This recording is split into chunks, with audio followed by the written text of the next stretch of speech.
जादुई तोता। एक छोटे से गांव में एक गरीब परिवार रहता था। उस परिवार में रामू और उसकी बीवी सीता उसके बेटे चिंटू के साथ रहते थे। उसी गांव में एक तोता भी रहता था। उसका नाम था रघु। वो किस्मत का धनी था। जहां भी जाता वहां किसी भी चीज की कमी नहीं पड़ती थी। एक दिन रघु उड़ते उड़ते उस गरीब परिवार के घर गया। रघु सोचता है, अरे वाह, लगता है यहाँ आज बहुत अच्छा खाना मिलेगा। मैं पेट भर के खाऊंगा। वो एक कटोरी में रखे अमरूद देखता है। अरे वाह, अमरूद, मुझे तो ये बहुत पसंद है। मैं तो इसे पेट भर के खाऊंगा। रघु तोता अमरूद खाने ही लगता है। तभी सीता रघु को अमरूद खाते देखती है तो गुस्सा हो जाती है और उसे वहां से भगा देती है।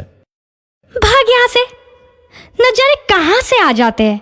मैं तो परेशान हो गई हूं इनसे। सीता के भगाने के बाद रघु चुपचाप से एक कोने में रहता है। धीरे धीरे उस परिवार की बरकत होने लगती है।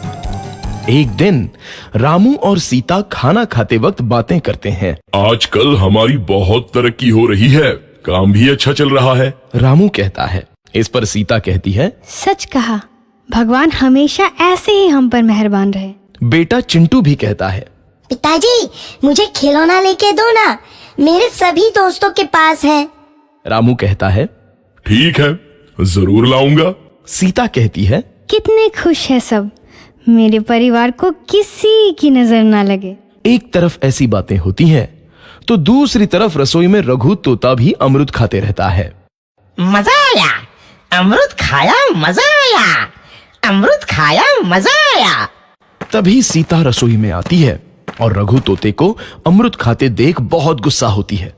सीता रघु को बाहर निकालने के लिए पिंजरे में अमरूद रखती है। रघु जब अमरूद खाने लगता है तो पिंजरे का दरवाजा बंद हो जाता है और वो उसमें फंस जाता है। मुझे बाहर निकालो, मैं यहाँ फंस गया हूँ, मुझे बचाओ। अगले दिन सीता पिंजरा उठाकर बाहर दूर उस रघु को छोड़ देती है। रघु के जाते ही उनके घर आई बरकत धीरे धीरे कम हो जाती है। उन्हें बहुत घाटा होता है। सीता कहती है, ये क्या हो रहा है, अचानक इतना कैसे बदल गया? अभी तक तो सब कुछ अच्छा चल रहा था। रामू कहता है, लगता है भगवान हम पर रूठ गए हैं। चिंटू भी कहता है, लगता है अब मुझे खिलौने भी नहीं मिलेंगे। और वो रोने लगता है और बाहर चला जाता है। कुछ दिन बाद रघु तोता फिर से उस घर में आता है। वापस आया, मैं वापस आया, अब मैं जमकर अमरूद खाऊंगा। रघु सीधा रसोई घर में चला जाता है और अमरूद खाने लगता है। कुछ देर बाद सीता रसोई में आती है और रघु को देख कहती है, एक तो घर में पहले से इतनी दिक्कत चल रही है और ऊपर से ये तोता मुझे और परेशान कर रहा है। सीता रघु को वहां से भगा देती है। रघु उड़कर किसी कोने में छुप जाता है। कुछ दिन बाद धीरे धीरे उस घर की बरकत वापस आने लगती है। काम भी अच्छे से चलने लगता है। एक रात जब रघु तोता अमरूद खाने जाता है तो पिंजरे में फंस जाता है। ये लोग आखिर चाहते क्या हैं?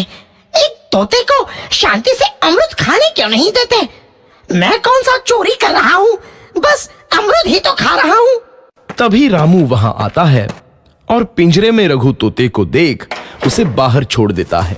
ये तोता भी कितना जिद्दी है, बार बार वापस आ जाता है। जैसे ही रामू रघु को छोड़ देता है, अगले दिन से फिर से उनके घर की बरकत जाने लगती है। काम में घाटा होता है।